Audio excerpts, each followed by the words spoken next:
15e jour de notre calendrier de l'Avent du bonheur, bienvenue. Bienvenue à toutes celles et tous ceux qui ont envie de devenir plus heureux avant de devenir forcément de meilleures personnes. Aujourd'hui, nous terminons la présentation du modèle PERMA, créé par le créateur de la psychologie positive, Martin Seligman. Ce modèle indique en fait les 5 éléments favorisant le bonheur qu'il a découvert au fur et à mesure de ses recherches, d'expériences, d'enquêtes. Hier, nous avons vu les 3 premiers. Pour rappel, c'est le P de Positive Emotions, c'est-à-dire que dans notre vie, nous avons intérêt à favoriser les émotions positives. Le E, c'était pour engagement. Nous avons aussi intérêt à nous engager, à avoir des activités dans lesquelles ça nous fait plaisir de nous engager. Et le R, c'est le besoin de relations, de liens sociaux. Le 4e élément, c'est le M, avec meaning en anglais, qui signifie le sens, la signification. En fait, nous avons besoin d'avoir un but qui nous permet de suivre une vie de bonheur et d'épanouissement. Et plutôt que la poursuite de la richesse et du plaisir matériel, découvrir ou nous-mêmes donner un sens à notre vie est une formidable faculté humaine. À chaque fois que je parle du sens, j'adore cette citation de Viktor Frankl, un neurologue et psychiatre qui a survécu à 4 camps de la concentration pendant la Seconde Guerre mondiale.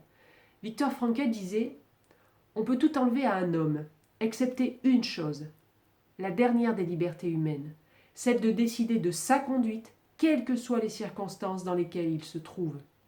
Tout homme peut, même dans des circonstances particulièrement pénibles, choisir ce qu'il deviendra, moralement ou spirituellement.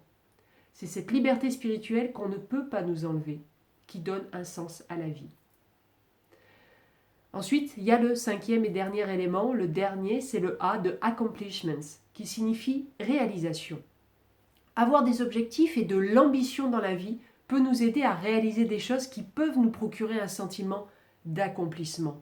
Nous devrions en fait atteindre des objectifs réalistes, mais qui demandent un peu d'effort pour se challenger soi-même. Le seul fait de s'efforcer d'atteindre des objectifs peut nous procurer un sentiment de satisfaction.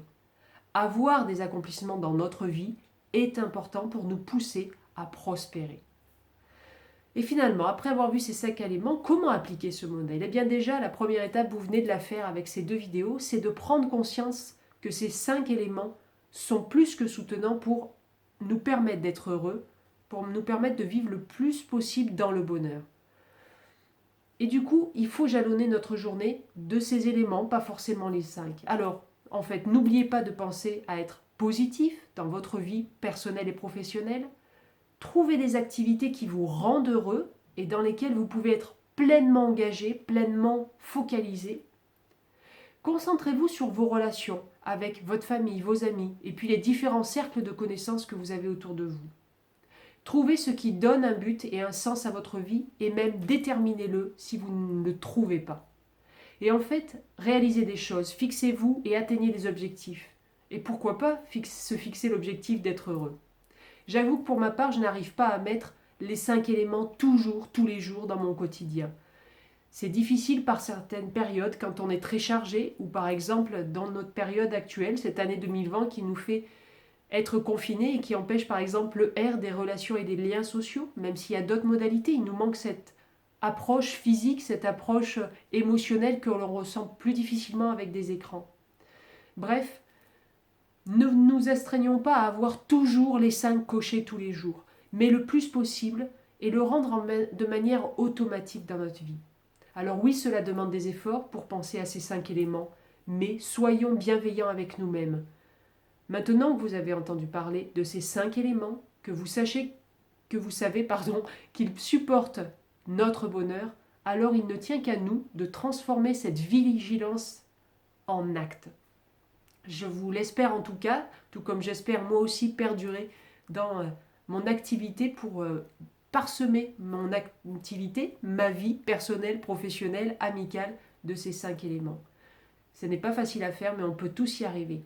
C'est ce que je vous souhaite beaucoup de bonheur et n'hésitez pas à faire circuler cette vidéo et peut-être la première pour que les personnes comprennent tout le modèle PERMA à toutes les personnes à qui vous pouvez faire plaisir, à qui vous pouvez permettre d'atteindre le bonheur de par cette connaissance de ces 5 éléments. Je vous souhaite une belle journée et je vous dis à demain pour le 16e jour du calendrier de l'Avent.